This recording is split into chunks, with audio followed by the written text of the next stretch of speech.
तो हेलो दोस्तों, आपका स्वागत है आज के इस नई वीडियो में। आज हम पढ़ें क्लास 12 का सब्जेक्ट पॉलिटिकल साइंस राजनीतिक विज्ञान का चैप्टर नंबर 1 दो ध्रुवीयता का अंत। तो बच्चों, वीडियो शुरू करने से पहले आप सबसे रिक्वेस्ट है, अगर आप हमारे चैनल पर नए हैं तो प्लीज़ हमारे चैनल को सब्सक्राइब करें, और अगर आपको वीडियो अच्छी लगे, इन्फॉर्मेटिव लगे तो प्लीज़ हमारी वीडियो को लाइक और कमेंट बॉक्स में अपना फीडबैक लिखना ना भूलें।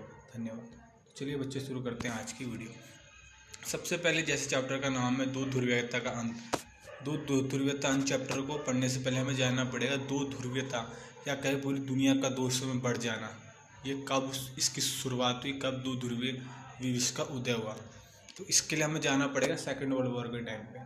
सेकेंड वर्ल्ड वॉर थी वो 1939 से शुरू हुई थी। तो दूसरे विश्व युद्ध के टाइम पे क्या था, पूरी दुनिया दो ग्रुप में, दो गुटों में बढ़ गई थी, जिसमें से एक का नाम था मित्र राष्ट्र, दूसरा नाम था ध्रुवीय राष्ट्र। मित्र राष्ट्र हमारा इम्पोर्टेंट है, ठीक है, क्योंकि वो जीत गया था। मित्र राष्ट्र के अंदर सोवियत संघ, अमेरिका, ब्रिटेन और चीन आते थे। और सबसे बड़ी जो घटना हुई थी वो थी 1945 में 6 अगस्त और 9 अगस्त को हिरोशिमा और नागासाकी में क्या था, परमाणु बम गिराया गया, जिसके बाद 15 अगस्त को जापान ने सरेंडर कर दिया था। परमाणु बम किसने गिराया था, अमेरिका में। जैसे अमेरिका ने यहाँ पे परमाणु बम गिराया, माना जाता है दो ध्रुवीयता विश्व का उदय उसी समय हो गया था, क्योंकि दूसरे विश्व युद्ध खत्म होने के बाद दो महाशक्तियाँ उभर के आई थी। कौन थी, अमेरिका और सोवियत संघ और अमेरिका, ठीक है। इन दो महाशक्तियों का उदय हुआ, और इन दोनों ही देशों का मकसद क्या था, पूरी दुनिया पर राज करना है। पूरी दुनिया, ये दोनों ही देश क्या थे, पूरी दुनिया पर राज करना चाहते थे। जिसकी वजह से क्या हुआ, इन दोनों के बीच में क्या है, एक टाइप से कहो कि जंग शुरू हो गई, कंपटीशन शुरू हो गया कि हम दोनों में से पूरी दुनिया पर राज कौन करेगा। इसी वजह से क्या हुआ, इन दोनों ने क्या करा, अपने अपने साइड जितनी भी वर्ल्ड की कंट्री थी उनको अपने अपने साइड क्या करे, ये देश मिलाने लग गए। जिसकी वजह से क्या हुआ, पूरी दुनिया दो हिस्सों में बढ़ गई। और साथ ही अमेरिका और सोवियत संघ के बीच में जितने भी आपसी मत मुटाव हुए, मतलब आपसी वॉर हुए, मतलब कुछ भी हाथापाई हुई, या फिर कहे कि कुछ भी बहस हुई, कुछ भी जो मतभेद हुए, ठीक है, उस बीच में, तो उससे हमने कहा था शीत युद्ध, ठीक है। शीत युद्ध का मतलब ये था कि जिसमें क्या था, बिना हथियार को चलाए हुए, मतलब इनडायरेक्ट रूप से क्या करी, इन दोनों ही देशों ने आपस में क्या करी, एक दूसरे के साथ कॉम्पिटिशन करने की कोशिश करी। अब आते हैं स्लाइड नंबर 2 पे। दो ध्रुवीयता का अंत कब हुआ, मतलब कब हम कहते हैं कि इसकी एंडिंग हुई। तो इसकी एंडिंग मानी जाती है कि कब से शुरू हुई, तो 80 जो बर्लिन की दीवार थी, ठीक है। पहले आप जानोगे बर्लिन की दीवार के बारे में। जैसे हमारा पूरा जर्मनी, तो बर्लिन की दीवार क्या थी, जर्मनी को दो हिस्सों में बांटती थी, एक था वेस्ट पश्चिमी जर्मनी और पूर्वी जर्मनी। तो ये बीच से दीवार जाती थी और जर्मनी को दो हिस्सों में बांटती थी। तो इस बर्लिन की दीवार को क्या था, 1989 में गिरा दिया गया, तो ठीक है। और जो ये बर्लिन की दीवार थी, ये क्या थी, शीत युद्ध का प्रतीक थी। शीत युद्ध का प्रतीक इसलिए थी क्योंकि दूसरे विश्व युद्ध के खत्म होने के बाद ही क्या था, इस दीवार को बना दिया गया था। अब जो हमारा यूरोप था, ठीक है, आप देख सकते हो इस इमेज में, आप देख सकते हो किस तरीके से लोग क्या कर रहे थे, इस बर्लिन की दीवार को तोड़ रहे थे, जिससे क्या हुआ, जो हमारा ये पश्चिमी जर्मनी था और पूर्वी जर्मनी था, ये आपस में पहले की तरह यूनाइट हो गया, जुड़ गया। इस तरीके से माना गया कि क्या था, जो पश्चिमी यूरोप थे, ठीक है, जो पूर्वी जर्मनी था, ये क्या था, सोवियत संघ के अंदर आता था। इस तरीके से माना जाता है, यहाँ से क्या था, इसका अंत होना शुरू हो गया था। अब हम पहले जानेंगे सोवियत संघ या कहे सोवियत प्रणाली क्या थी। थोड़ा हमें जब सोवियत संघ का विघटन हुआ, ठीक है, उसके बारे में थोड़ा हमें पहले जानना पड़ेगा। तो सोवियत प्रणाली क्या थी, मतलब सोवियत संघ के बारे में जानें। तो जो सोवियत संघ था उसका उदय कैसे हुआ, तो 1917 में क्या था, रूस में एक समाजवादी क्रांति हुई, ठीक है, जिसके बाद क्या हुआ, सोवियत संघ नाम का देश बना। समाजवादी क्रांति में क्या था, समाजवाद की बात की गई थी। समाजवाद क्या था, देखो, समाजवाद में हम क्या था, समानता पर आधारित, मतलब क्या है, हम इक्वलिटी की बात करते हैं, समानता की बात करते हैं। समाजवादी प्रणाली में क्या कहते हैं, समाज की आवश्यकता मतलब नीड का ध्यान रखा जाता है, समाज की जरूरतों का ध्यान रखा जाता है। साथ ही समान अधिकार, समाजवादी प्रणाली में क्या, सबको समान अधिकार, इक्वल राइट होते हैं, ठीक है। तो सोवियत संघ प्रणाली का जो केंद्र था वो क्या था, कम्युनिस्ट पार्टी था, मतलब पूरे सोवियत संघ को क्या था, एक ही देश, एक ही पार्टी चलाती थी, जो थी हमारी कम्युनिस्ट पार्टी। सोवियत संघ ने क्या था, पूर्वी यूरोप के देशों को आज़ाद कराया था। आप देख सकते हैं यहाँ पे जो पूर्वी यूरोप के देश थे, ठीक है, इनको किसने आज़ाद कराया था, पूर्वी यूरोप के देशों को ना हिटलर की गुलामी से। जब सेकंड वर्ल्ड वॉर हुआ तो उस समय क्या था, हिटलर ने पूरा यूरोप कब्जा लिया था। तो जो यूरोप के पूर्व की साइड में, ईस्ट साइड में क्या था, सोवियत संघ था। तो हिटलर ने क्या करा, रशिया पर भी अटैक कर दिया। वहाँ से जब रशिया ने फीडबैक करा, ठीक है, रशिया ने जवाब दिया, ठीक है, तो रशिया ने क्या करा, हिटलर की गुलामी से जो पूर्वी यूरोप के देश थे उनको क्या था, आज़ाद कराया। जिस वजह से क्या था, पूर्वी यूरोप के देश क्या थे, सोवियत संघ की तरफ चले गए। सिंपल सी बात है, अगर आप किसी की मदद करोगे तो उसके बदले में कोई ना कोई आपकी मदद करेगा, या आपने जिसकी मदद करी वो आपकी मदद करेगा। इस तरीके से क्या था, पूर्वी यूरोप के देशों को सोवियत संघ ने हिटलर की गुलामी से बचाया था या आज़ाद कराया था। जिस वजह से क्या था, पूर्वी यूरोप के देश सोवियत संघ की तरफ चले गए और उन्होंने समाजवादी मॉडल को अपना लिया। और ठीक है, हाँ, तो सोवियत संघ की अर्थव्यवस्था क्या थी, सेकंड वर्ल्ड वॉर के बाद पूरे विश्व की सबसे मजबूत अर्थव्यवस्था थी। साथ ही सोवियत संघ का जो संचार का जो ढांचा था, कम्युनिकेशन सिस्टम था, ठीक है, और टेक्नोलॉजी थी, ठीक है, वो भी क्या था, काफ़ी हद तक विकसित था। और साथ ही सोवियत संघ के पास क्या थे, बहुत सारे ऊर्जा के संसाधन थे, हम कहें कि बहुत सारे रिसोर्सेज थे। आज भी आप रूस को देखोगे तो रूस में आपको ऑयल के सबसे बड़े रिजर्व देखने को मिलेंगे, और नेचुरल गैस के भी सबसे बड़े रिजर्व रूस में माने जाते हैं, ठीक है। तो साथ ही सोवियत संघ में क्या था, या सोवियत प्रणाली में क्या था, देश के सभी लोगों को क्या था कि न्यूनतम जीवन स्तर मुहैया कराया गया था। इसका मतलब है कि देश के अंदर जितने भी लोग थे सबको एक बेसिक फैसिलिटी दी जाती थी, ये था, जिसमें लोगों को रोजगार देना हो गया, भत्ता देना हो गया, साथ ही लोगों को बेसिक फैसिलिटी देना, एजुकेशन देना, स्वास्थ्य शिक्षा देना, तो ये सब इसमें शामिल थी। सोवियत संघ में क्या था, शिक्षा, स्वास्थ्य और लोक कल्याण के मामले में क्या था, काफ़ी आगे था। न्यूनतम जीवन स्तर का मतलब ही है कि जहाँ पे लोगों को शिक्षा भी मिल जाए, स्वास्थ्य मिल जाए, लोक कल्याण मतलब लोगों का कल्याण भी होता हो। सातवां पॉइंट आप देखिएगा, सोवियत संघ क्या था, 15 गणराज्यों से मिलकर बना था। मतलब सोवियत संघ जैसे भारत में 28 राज्य, वैसे सोवियत संघ भी क्या था, जैसे भारत 28 राज्यों से मिलकर बना है, वैसे सोवियत संघ भी क्या था, 15 गणराज्यों से मिलकर बना था। और आठवां देखिए, पूर्वी यूरोप के देशों को क्या था, हम दूसरी दुनिया कहते थे। दूसरी दुनिया इसलिए कहते थे कि यूरोप क्या था, पूर्वी यूरोप के जो 8 देश थे उनको किसने आज़ाद कराया था, उनको आज़ाद कराया था सोवियत संघ ने। इसलिए क्या था, वो देश क्या थे, रशिया, सोवियत संघ की साइड चले गए। अब हम जानते समय के साथ, देखो अभी हमने सोवियत संघ की प्रणाली के बारे में जाना, ठीक है, कि ये उनकी प्रणाली थी। अब हम जानते हैं समय के साथ सोवियत संघ की प्रणाली में क्या बदलाव है, क्या चेंजेस हमें देखने को मिले। जैसे टाइम बीता तो जो सोवियत संघ था, ठीक है, सोवियत संघ की प्रणाली पे क्या था, नौकरशाही बन गई। मतलब सोवियत प्रणाली नौकरशाही के अंकुश में आती चलेगी। इसका मतलब है कि पूरे सोवियत संघ, जब आप यूएसएसआर देखो, ठीक है, यहाँ पे क्या था, एक ही पार्टी, कम्युनिस्ट पार्टी का दबदबा था। तो कम्युनिस्ट पार्टी क्या करी थी, पूरे इस एरिया को, या अगर पूरे सोवियत संघ को कंट्रोल करी थी, जिस वजह से क्या था कि खाली एक ही पार्टी के लोग क्या थे, आदेश दे रहे थे, और पूरा देश क्या था, उनका नौकर बन चुका था, ठीक है। जिस तरीके से मालिक अपने नौकरों के साथ बिहेव करता है ना, वैसे क्या था, ये कम्युनिस्ट पार्टी के लोग क्या थे, पूरे देश को चला रहे थे अपने मनमर्जी से, ठीक है। तो सोवियत संघ में क्या था, ना ही लोकतंत्र और ना ही क्या था, लोगों को फ्रीडम थी, स्वतंत्रता थी, आज़ादी थी। जिस वजह से क्या था, सोवियत संघ में जब लोगों को सरकार के खिलाफ विरोध करना होता था तो वो चुटकुलों का या फिर कार्टून के थ्रू क्या था, सरकार का विरोध करते थे, क्योंकि किसी को भी फ्रीडम नहीं थी, ना ही सोवियत संघ में क्या था, लोकतंत्र था। समय के साथ लोकतंत्र में ये बदलाव, सोवियत संघ में ये बदलाव आ रहे थे। सोवियत संघ क्या था, 15 गणराज्यों से मिलकर बना था, जिसमें जो ज़्यादातर पावर थी, ज़्यादातर जो रिसोर्सेज थे वो किसके अंदर थे, रूस के अंदर थे। जिस वजह से क्या था, रूस अपने आप में क्या था, सभी 15 राज्यों में सबसे ज़्यादा शक्तिशाली था। सोवियत संघ में क्या था, एक ही पार्टी का राज चलता था, वो क्या था, कम्युनिस्ट पार्टी। कम्युनिस्ट पार्टी क्या थी, अपनी मनमर्जी से सोवियत संघ को चला रही थी। पांचवें पॉइंट आप देखो तो अमेरिका के साथ जब हथियारों की होड़ हुई, जब सोवियत संघ ने अमेरिका के साथ हथियार बनाने की जंग शुरू करी, हथियारों की होड़ करी, जिसमें सोवियत संघ ने क्या करा, अपना पूरा पैसा क्या था, हथियार बनाने में लगा दिया। अब देखो, अब आप महीने में 8-10 हज़ार रुपये कमा रहे हो और आप अपनी पूरी सैलरी हथियार खरीदने में लगा दोगे, हथियार बनाने में लगा दोगे, तो इससे क्या होगा, आपके पैसे नहीं बचेंगे और आप गरीब हो जाओगे। वैसे ही हुआ सोवियत संघ के साथ। सोवियत संघ ने क्या करा, अपना ज़्यादातर पैसा हथियार बनाने में लगा दिया, जिस वजह से क्या हुआ, वहाँ पे महंगाई बढ़ गई या क्या आर्थिक मंदी आ गई।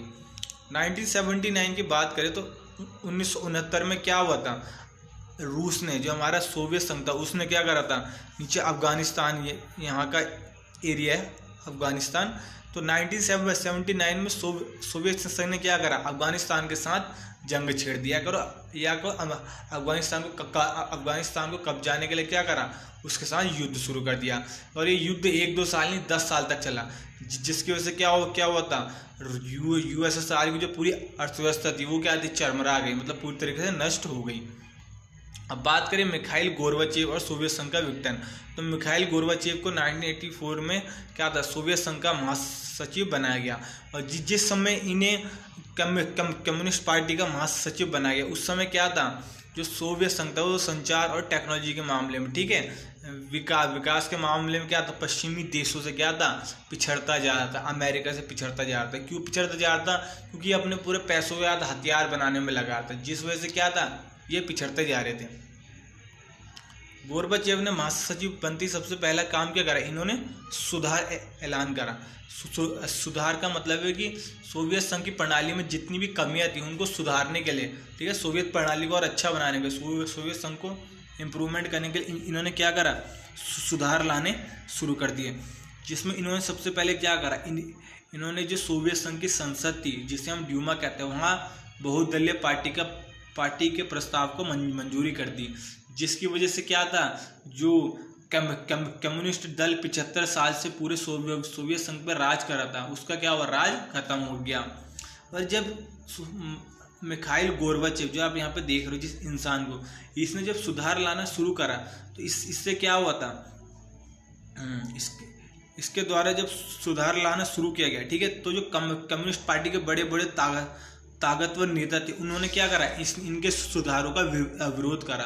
क्यों विरोध करा, क्योंकि इन्हीं की वजह से क्या हुआ, कम्युनिस्ट पार्टी का जो दबदबा था, जो राज था, ठीक है, यूएसएसआर पर, सोवियत संघ पर, वो पूरी तरीके से खत्म हो रहा था धीरे धीरे। कम्युनिस्ट पार्टी ने क्या करा, 1991 में क्या करा था, तख्ता पलट कर दिया, ठीक है, मिखाइल गोर्बाचेव को क्या था, महासचिव के पद से हटा दिया। येल्त्सिन, ये क्या था, उपराष्ट्रपति था, यह क्या उप महासचिव था, ठीक है, ये क्या था, लोगों के सामने नायक के रूप में आया। येल्त्सिन क्या था, कम्युनिस्ट पार्टी का एक कार्यकर्ता था, ये क्या था, लोगों के सामने नायक बन के आया, मतलब कि हीरो की तरह लोगों के सामने आया। इसने क्या था, गोर्बाचेव के द्वारा चलाई जा रही सुधार कार्यक्रम को क्या करा, इन्होंने विरोध करा। इन्होंने कहा हमें ऐसे सुधारों की जरूरत नहीं है, ठीक है, इन्होंने मतलब क्या करा, मिखाइल गोर्बाचेव का विरोध करा। किसने, येल्त्सिन ने।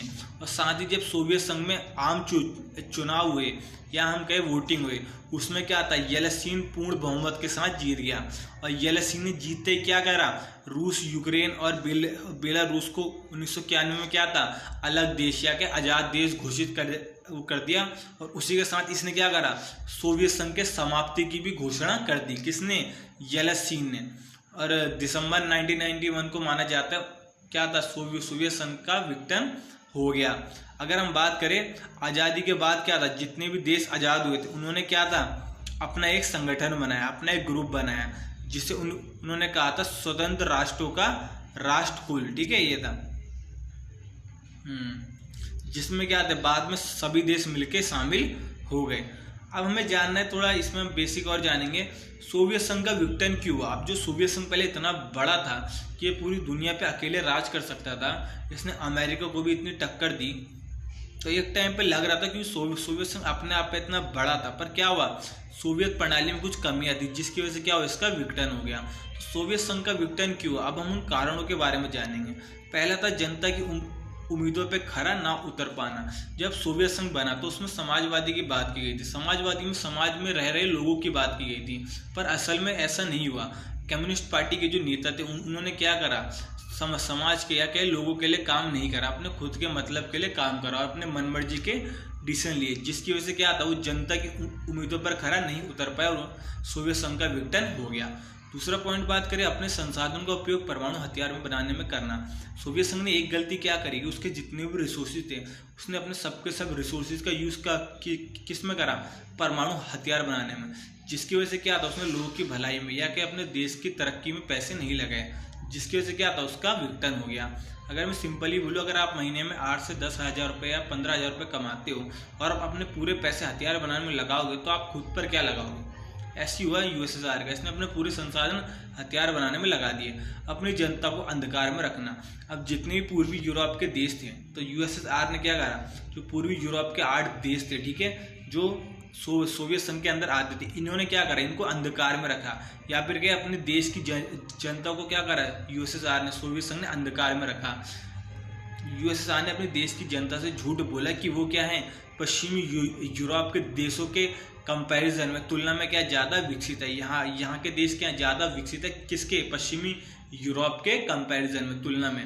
पर बाद में क्या हुआ, लोगों को इसकी सच्चाई पता लग गई और लोग क्या थे और गुस्से में आ गए। बात करें कम्युनिस्ट पार्टी का सत्तावादी होना, चौथा कारण जो सोवियत संघ के विघटन का कारण बना। कम्युनिस्ट पार्टी का सत्तावादी मतलब कम्युनिस्ट पार्टी क्या थी, पूरे देश पर राज कर रही थी और अपने मनमर्जी से देश को चला रही थी, जिसकी वजह से यहाँ के लोग क्या थे, फ्रस्ट्रेट हो गए, ठीक है, मतलब क्या, तंग हो गए, जिसकी वजह से लोगों ने विरोध करना शुरू कर दिया। कम्युनिस्ट पार्टी को विशेष अधिकार, या हम कहें कम्युनिस्ट पार्टी के जो लोग थे वो क्या थे, विशेष अधिकार, उनके पास कोई विशेष राइट थे। जैसे बड़े बड़े नेता नहीं होते वो अपनी मनमर्जी करते हैं, वैसे जो कम्युनिस्ट पार्टी के नेता थे वो भी क्या थे, मनमर्जी करते थे, ठीक है, अपनी चलाते थे, जिस वजह से क्या थे, जो आम लोग थे, ठीक है, वो अपने आप को क्या थे, उनके सामने छोटा महसूस करते थे। इसी वजह से क्या हुआ, लोगों ने बाद में विरोध करना शुरू करा और कम्युनिस्ट पार्टी यहाँ हम कहें सोवियत संघ का विघटन हो गया। सोवियत संघ में बढ़ता भ्रष्टाचार, तो सोवियत संघ में क्या था, टाइम टू टाइम जैसे समय बीत रहा था सोवियत संघ में क्या था, भ्रष्टाचार बढ़ता जा रहा था, करप्शन बढ़ता जा रहा था। और करप्शन बढ़ेगा क्यों नहीं, जब किसी एक देश में एक ही पार्टी राज करेगी तो उसको कोई पकड़ने वाला, उसको बोलने वाला कोई है ही नहीं, और जब किसी भी इंसान कोई बोलने वाला नहीं होगा तो वो क्या करेगा, अपने मतलब के लिए, अपने स्वार्थ के लिए काम करेगा। वैसे किसने करा, कम्युनिस्ट पार्टी ने, जिसकी वजह से क्या था, सोवियत संघ में भ्रष्टाचार बढ़ता गया, करप्शन बढ़ता गया, और लोगों ने क्या करा, सोवियत संघ में विद्रोह शुरू कर दिया। गोरबचेव द्वारा सुधार की पहल, तो गोरबचेव ने क्या करा, सुधार करना शुरू करा, पर उस सुधार की वजह से क्या हुआ, कम्युनिस्ट पार्टी के अंदर जो बड़े बड़े नेता थे उन्होंने क्या करा, इसका विरोध करा। 8वां पॉइंट है राष्ट्रीयता और संप्रदाय की भावना का लोगों में विकास। तो जो यूएसए इतना बड़ा था, यहाँ 15 गणराज्य आते थे, तो क्या हुआ, जो अलग अलग गणराज्य थे, ठीक है, इन्होंने क्या करा, अपनी फ्रीडम की मांग करी, इन्होंने अपनी आज़ादी की मांग करी। इन्होंने कहा कि हमें यूएसएसआर से अलग होना है, हमें अलग देश बनना है। संप्रभुता राष्ट्रीयता का मतलब आज़ादी की भावना। तो 15 गणराज्यों में जो अलग अलग देश थे उन्होंने क्या करा, आज़ादी की मांग करी, किससे, सोवियत संघ से अलग होने की मांग करी, जिस वजह से क्या सोवियत संघ का विघटन हो गया। अब हम जानेंगे सोवियत संघ के विघटन के क्या परिणाम है, मतलब सोवियत संघ के विघटन के बाद, टूटने के बाद क्या परिणाम, क्या रिजल्ट सामने है। पूरी दुनिया में एक महाशक्ति अमेरिका का वर्षा, मतलब क्या था, जब सोवियत संघ का विघटन हो गया तो पूरी दुनिया में क्या था, अमेरिका एक महाशक्ति के रूप में उभरा। पूरी दुनिया में क्या, अमेरिका का एक लौता वर्चस्व मतलब क्या, एक राज कायम हो गया। शीत युद्ध का संघर्ष समाप्त है, मतलब जो सोवियत संघ और अमेरिका के बीच में जो कूटनीतिक कंपटीशन चलता आ रहा था, ठीक है, प्रतिद्वंद चलता आ रहा था, वो क्या था, खत्म हो गया। तो शीत युद्ध की समाप्ति हो गई, हथियारों की होड़ का खत्म होना। जैसे यूएसएसआर टूट गया उससे क्या हुआ, जो हथियारों की होड़ थी, मतलब हथियार बनते जा रहे थे, उसमें कुछ समय के लिए क्या था, पूर्ण विराम लग गया, क्या फुल स्टॉप बन गया। पूरी दुनिया में पूंजीवाद का स्थापित होना, या कि जैसी क्या था, समाजवादी जो गणराज्य था, कौन था, सोवियत संघ, जो समाजवाद को फॉलो करता है, जैसे वो टूट गया, बिखर गया, तो क्या हुआ, पूरी दुनिया में पूंजीवाद ही बचा, ठीक है। अमेरिका क्या था, पूंजीवाद को फॉलो करता था, इससे क्या हुआ, पूरी दुनिया में पूंजीवाद स्थापित हो गया। सोवियत अपना और नया, तो सोवियत संघ का क्या हुआ, एक तरफ विघटन हुआ, साथ ही क्या था, नए देशों का उदय हुआ। जैसे सोवियत संघ टूटा तो क्या हुआ, 15 नए राज्य बन गए, सॉरी देश बन गए, ठीक है। और जो जितने भी नए देश बने, ठीक है, इनमें से जो ज्यादातर देश थे वो क्या था, अमेरिका के बनाए हुए नाटो संगठन, या कहें नेटो, नॉर्थ ईस्ट अटलांटिक संगठन में शामिल हो गए। वही सब बंद करेंगे तो दोस्तों आशा करते हैं आपको हमारी वीडियो समझ आई होगी। अगर आपको हमारी वीडियो अच्छी लगे तो प्लीज़ हमारे चैनल को सब्सक्राइब करें, हमारी वीडियो को लाइक करें और कमेंट बॉक्स में अपना फीडबैक लिखना ना भूलिएगा। धन्यवाद।